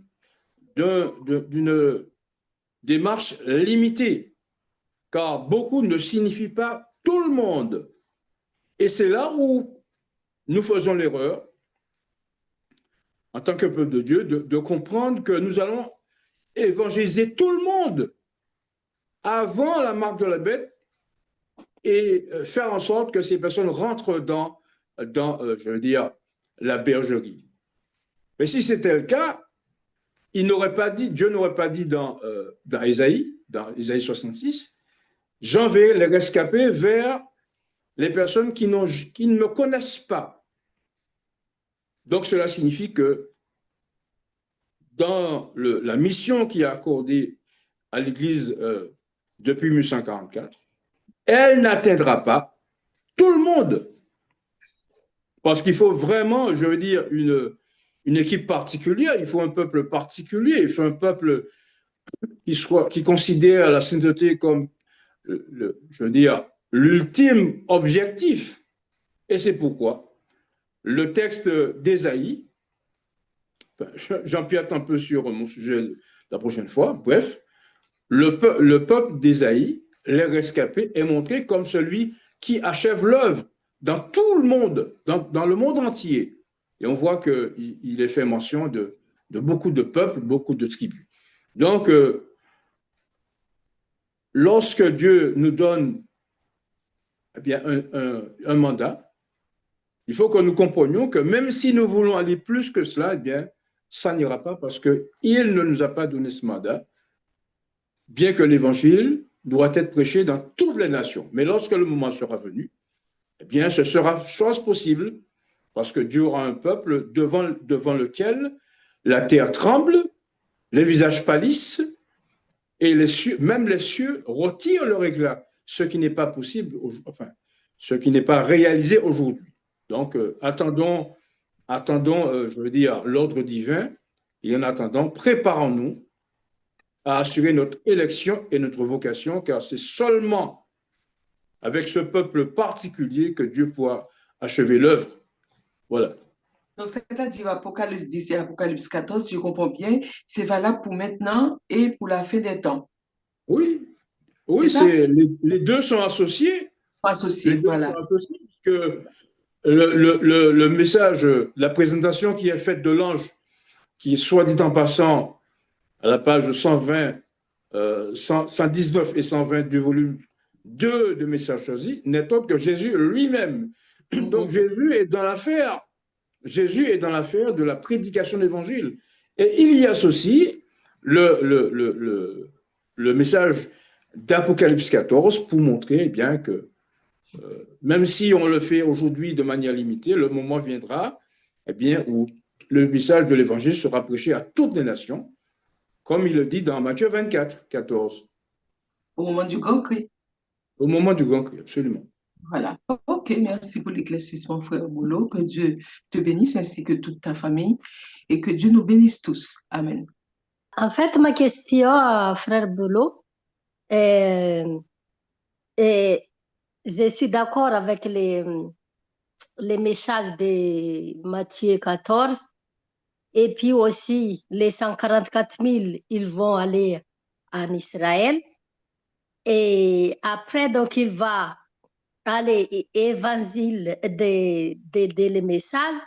Est-ce que les, cette message-là et les autres, ils viennent de loin, comme en Chine, tout ça, ils vont retourner encore en Chine ou bien ou en Amérique, ou comme il y en a 244 000 pour annoncer l'évangile dans le monde. Comment ça se fait? Alors, Dieu est un Dieu prévoyant. S'il vous dit, Matthieu, Apocalypse 18, verset 4, sortez de Babylone, mon peuple, afin que vous n'ayez point de part, que vous ne participiez point à leur péché et que vous n'ayez point de part à leur fléau. S'il vous dit de sortir, ce n'est pas pour retourner. C'est comme si on disait, lorsqu'on le lit dans Genèse 19, Dieu a dit à Lot de sortir de Sodome, car le châtiment viendra, car le feu descendra. Est-ce qu'on pense qu'il va leur demander, il pourrait leur demander d'y retourner? Non. Et on voit que Job tarda. Finalement, l'ange le prit par la main et le fait sortir de Sodome. Et finalement, Job n'a même pas eu le temps d'arriver dans la montagne, et que Dieu a préservé une petite ville, Tsoar, qui fut d'ailleurs détruite après que Jean ait quitté Tsoar. Donc, Dieu ne peut pas vous demander, je vous prépare un refuge et vous pourrez retourner dans votre, localité, votre pays, votre région. Donc, il faut bien comprendre qu'il va préparer un lieu. Ce lieu, on l'a dit, c'est la montagne de Sion. La montagne de Sion, ce sera le lieu de protection. Par exemple, moi, je suis de la Martinique. Je ne pourrais pas retourner en Martinique, car à la 7e plaie, Apocalypse chapitre 16, verset 21, il y aura un tremblement de terre tel que le monde n'a jamais connu. Donc, cela signifie que si je retourne en Martinique, eh bien, comme dit le texte, le verset 21 de Apocalypse chapitre 16, toutes les îles, pas certaines, toutes les îles s'enfuient et les montagnes ne furent pas retrouvées. Donc, on va faire quoi? Eh bien, on ne va pas retourner à Jérusalem, en Chine ou en Martinique ou en Guadeloupe ou en Haïti ou en Allemagne. On va se retrouver dans le refuge que Dieu a préparé pour son peuple. Voilà ce qu'on peut dire. Car, rassurez-vous, il n'y aura pas plusieurs, refuges ici ou là. Il y aura un seul. Le seul que la Bible décrive, c'est la montagne de Sion. Et je voudrais que Daniel, s'il te plaît, me lise le livre Patriarche et Prophète, page 255. Il connaît Voilà, Dans un des passages les plus beaux et les plus consolants de ces prophéties, Ésaïe fait allusion à la colonne de nuée et de feu. Il décrit le soin que Dieu prendra de son peuple lors de la grande lutte finale avec les puissances du mal. Sur toute l'étendue du mont Sion, sur toutes ses assemblées, l'Éternel fera lever pendant le jour un nuage environné de fumée, et pendant la nuit l'éclat d'un feu flamboyant. Car un dé abritera toute sa gloire, il y aura une tente pour donner de l'ombre pendant le jour, contre la chaleur, et pour servir de refuge et d'asile contre la tempête et la pluie. Voilà. Certains peuvent y manifester de l'incrédulité, mais c'est la parole de Jéhovah notre Dieu, et vous remarquez qu'Ellen White ne parle pas de son fond, elle parle ici, bien sûr, elle parle sur l'inspiration, mais elle reprend un texte biblique. Ce texte biblique bien connu, Ésaïe chapitre 4, versets 3 à 6. Voilà le projet divin, sur toute l'étendue de la montagne de Sion et sur ces lieux d'assemblée, cela montrant qu'il y aura des gens qui y seront assemblés. Et c'est pourquoi, en faisant écho à cette déclaration, voilà ce que dit le prophète Zacharie. Zacharie chapitre 2, Daniel, s'il te plaît, 10 à 12. Zacharie 2, versets 10 à 12. Pousse des cris d'allégresse et réjouis-toi, fille de Sion, car voici je viens et j'habiterai au milieu de toi, dit l'Éternel. Beaucoup de nations s'attacheront à l'Éternel en ce jour-là. Ils deviendront mon peuple. J'habiterai au milieu de toi, et tu sauras que l'Éternel des armées m'a envoyé vers toi. L'Éternel possédera Juda comme sa part dans la terre sainte, et il choisira encore Jérusalem. Voilà. Excusez-moi, c'est le verset là, donc c'est les 144 000, il les déjà ramené les peuples. Oui, alors, vous remarquez bien que Dieu choisit d'abord son territoire et vous aurez remarqué qu'il parle des habitants de Sion. Qui sont ces habitants de Sion? C'est bien ceux-là que l'on retrouve dans le livre de l'Apocalypse, chapitre 14, où on parle de quoi? Eh bien, on parle des 144 000 qui se tiennent sur la montagne de Sion. Alors, lui, Zacharie l'appelle habitants de Sion, et lui, Jean, va les identifier comme étant les 144 000 habitants sur la montagne de Sion. Et que lorsque Dieu, finalement, a pris ses quartiers avec son peuple, 144 000, les habitants de Sion, eh bien, qu'est-ce qu'il va faire? Eh bien, remarquez qu'en ce jour-là, beaucoup de nations s'attachent à l'Éternel en ce jour-là et deviennent son peuple. Donc, c'est toujours le même schéma. Il y a d'abord Israël, un binôme. D'abord Israël, 144 000 habitants de Sion, et ensuite les personnes qui doivent venir pour se joindre à l'Église de Dieu. Et remarquez que Dieu choisira, dit le texte, encore Jérusalem. Dans sa terre sainte, c'est-à-dire qu'il a fait une première fois, et bien il va le faire une seconde fois. Bien sûr pour ceux qui croient à cette déclaration, qui feront de l'Éternel leur justice. Voilà, c'est la justice par la foi, c'est-à-dire l'acceptation des paroles que Dieu dit par la foi.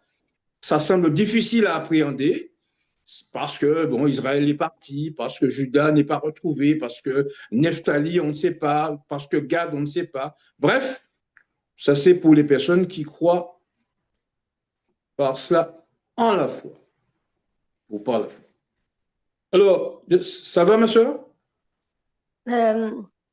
Les choses que je n'ai pas compris, et les évangiles, c'est avant les 7 plaies. Oui, oui, parce que si Dieu faisait tomber les plaies avant que l'évangile ne soit prêché, eh bien Dieu serait un Dieu, comme on dit chez nous, lié à l'envers. Et il contribuera à la mort de plusieurs personnes. Alors, Dieu est un Dieu qui est censé. Qu'est-ce qu'il a fait? Eh bien, prenons l'exemple de Noé. Eh bien, il a fait construire l'arche et ensuite il a demandé aux gens d'entrer. Noé a prêché pendant 120 ans et ensuite l'arche, la pluie est tombée. Donc, il y a d'abord l'évangélisation, il y a d'abord l'annonce du châtiment, il y a la préparation du lieu de refuge et ensuite il y a donc cette description. Ça, c'est le plan de Dieu et ça a toujours été le plan. Certains ne veulent pas de ce plan, certains ne veulent pas de l'arche, certains ne veulent pas des rescapés, mais c'est le plan que Dieu a prévu pour ceux qui croient en sa parole. Ok, merci frère, j'ai compris. Alors, je voudrais profiter de l'occasion, puisqu'il faut battre le fer quand il est chaud. Daniel, s'il te plaît, j'ai trouvé le texte en relation avec la maîtrise des langues du monde par les apôtres. On va lire cela dans Conquérant Pacifique, page 36, bas de page, et vers page 37. Allô? Or, il y avait en séjour à Jérusalem des Juifs hommes pieux de toutes les nations qui sont sous le ciel. Pendant la dispersion, les Juifs avaient été disséminés dans presque toutes les parties du monde habité, et dans leur exil, ils avaient appris à parler diverses langues. Beaucoup de ces Juifs se trouvaient à l'occasion de la Pentecôte à Jérusalem pour assister aux fêtes religieuses qui s'y déroulaient. Or, chaque langue connue était représentée par ces Juifs rassemblés dans cette ville. Ces différentes langues auraient présenté un grand obstacle à la proclamation de l'Évangile. C'est pourquoi Dieu subvint d'une manière miraculeuse à l'incapacité des apôtres. Le Saint-Esprit fit à leur égard ce qu'ils n'auraient pu accomplir par eux-mêmes de leur vivant. Ils pourraient maintenant proclamer au monde les vérités de la parole de Dieu, parlant correctement les langues de ceux qu'ils évangélisaient. Ce don miraculeux prouvait avec force au monde que leur mission portait le sceau du ciel. À partir de ce moment-là, le langage des disciples devint pur, simple et précis, qu'ils s'expriment dans leur langue maternelle ou dans une langue étrangère. Amen. Amen. Ça te va, ma soeur, sur Daniel? Ah oui, moi, j'ai une toute petite question. Oui, c'est très bien, je suis satisfaite. Hein. Mais j'ai un petit reste. Hein. C'était pour te demander, une fois que les 144 000 seront scellés, remplis du Saint-Esprit, et ils vont dans les contrées lointaines pour apporter l'évangile. Mais pendant ce temps, les gens meurent sans Jésus. Quel sera leur jugement? Non, c'est-à-dire que ce que Dieu va faire, je ne dirais pas qu'il bloquera la mort de ces personnes, mais rappelle-toi que le jugement des morts est passé et on est dans le cadre du jugement des vivants. Oui.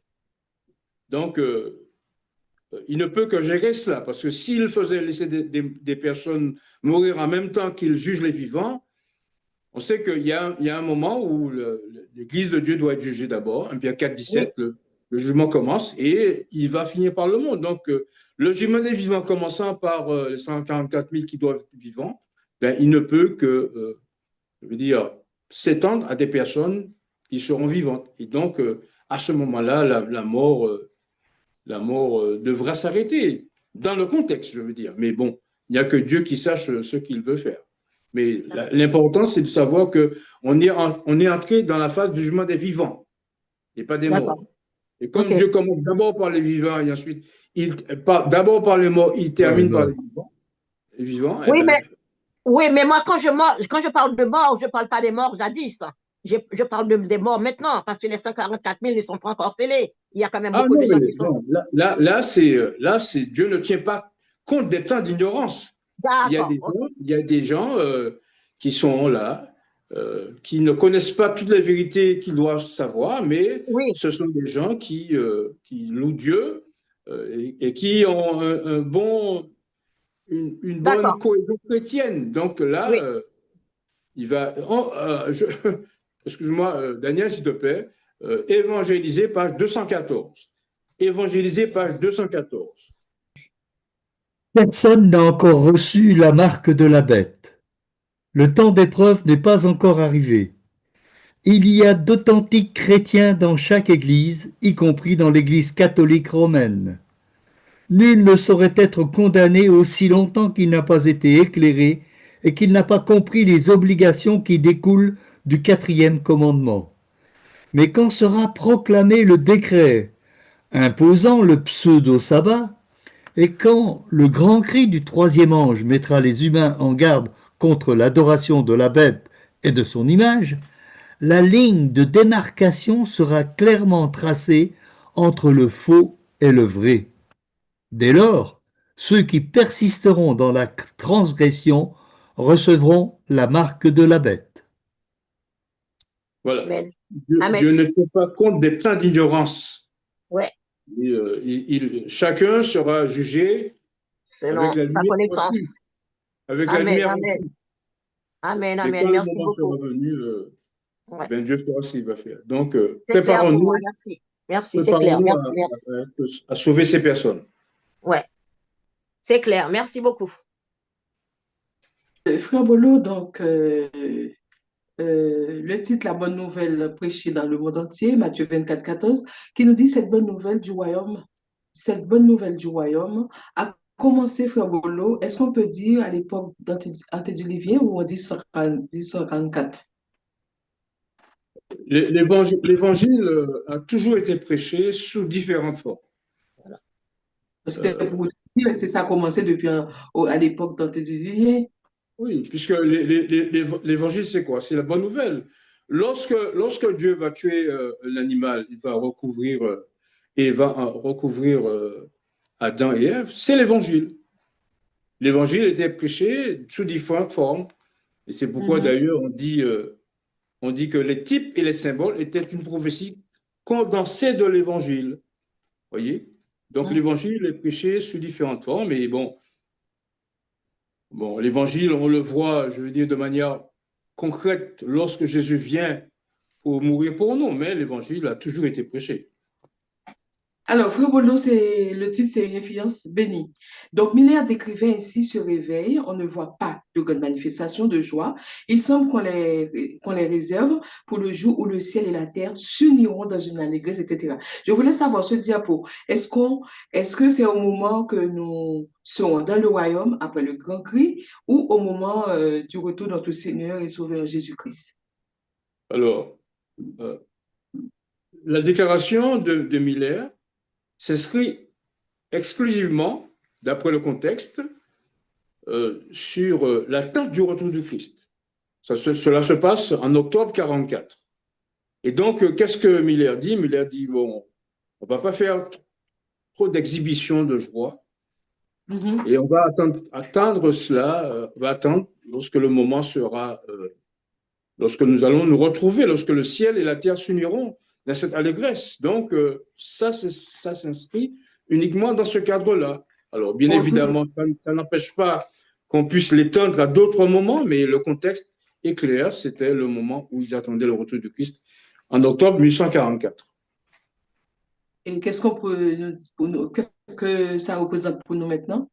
Alors, je te pose la question. Tu attends le Sauveur. Oui. À quel moment tu seras plus joyeux? Lorsque tu seras au Mont-Sillon, lorsque tu seras sûr d'être scellé si tu es en vie, lorsque tu feras partie de la résurrection spéciale, chacun vivra, je veux dire, le moment ou l'intensité du moment selon son ressenti. Alors, je te pose la question, à quel moment tu seras plus joyeuse? Lorsque tu verras le Sauveur ou lorsque tu seras sûr d'avoir soit réchappé ou soit fait partie de la résurrection spéciale? Une fois scellé, si je fais partie des 54 000, je serai déjà là, je serai déjà dans la joie. Hein. Et je sais que une fois scellé, eh ben, c'est bon. Hein. Oui, gloire à Dieu. Disons que la vie éternelle, hein. C'est seulement on attend le retour de notre Seigneur et Sauveur Jésus-Christ. Chaque personne manifeste sa joie. Il y a des gens, par exemple, vous leur faites super cadeau, les gens vous regardent avec un visage sans pli aucun. Il y a des gens qui vont hurler de joie. Donc, chaque personne, et c'est pourquoi lui, Miller, dans son contexte, il dit que, bon, on ne va pas faire trop de fêtes, on va attendre que le Sauveur apparaîtra. Bon, d'autres personnes seront très contentes lorsqu'elles seront scellées, lorsqu'elles seront épargnées, car étant épargnées, on sait que naturellement, on fera partie. Bon, en tout cas, moi, je pense que lorsque tout le monde va se rencontrer là-bas, dans le pays de Dieu, eh bien, ce sera une grande débauche d'allégresse. Sauf s'il y a des gens qui sont un petit peu plus introvertis et qui vont cacher leur joie en attendant de voir le Sauveur. En tout cas, Dieu recommande dans Zacharie 2, verset 10, de pousser des cris de joie, habitants de Sion. Donc, il y aura quand même de la joie lorsque tout le monde, enfin, en tout cas, lorsque les habitants de Sion vont se rencontrer. Amen. Amen. Merci. Amen. Merci, Frère Bolo. Merci, Sœur Mylène, pour ta patience. Donc, que Dieu nous bénisse. Merci. Amen. Alléluia. Amen. Alors, merci à tous et à toutes pour vos questions. Donc, encore une fois, je rappelle, il y a les coordonnées du frère Edgar sur le groupe. C'est ici la persévérance. N'hésitez pas si vous voulez des réponses plus poussées. N'hésitez pas. C'est vrai que sur le Zoom, le frère Edgar, il fait tout ce qu'il peut. En tout cas, il le fait très bien. Et gloire à Dieu pour cela. Mais si vous voulez, voilà. n'hésitez pas, mais vous avez ses coordonnées. Donc, chaque moment, bon moment a une fin, en tout cas tant qu'on sera sur cette terre. Alors, nous allons terminer ici et nous allons demander à notre frère Edgar de nous unir dans la prière. Mettons-nous à genoux. Pendant que j'y suis, je demande de ne m'appeler ni à 13h, 13h, 14h, voire 15h, ni à 20h, car c'est un moment, comme vous le comprenez, particulier. Et comme je suis très attaché aux nouvelles, donc je regarde mon journal. Prions.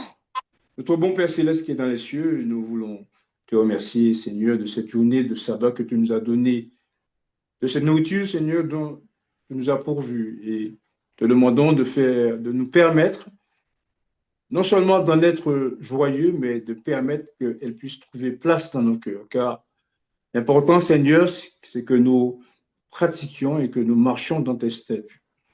Merci pour ce message particulier qui nous rassure quant aux événements derniers et qui nous permet de savoir que, tout comme tu as prévu eh bien, une arche, tout comme tu as prévu des villes de refuge, tout comme tu as prévu une protection pour Job, pas Job, mais pour Lot, eh bien, tu as pourvu pour tous les enfants, tous tes enfants qui arriveront à la fin des temps et qui seront, qui subiront, Seigneur, les persécutions des suppôts de l'adversaire.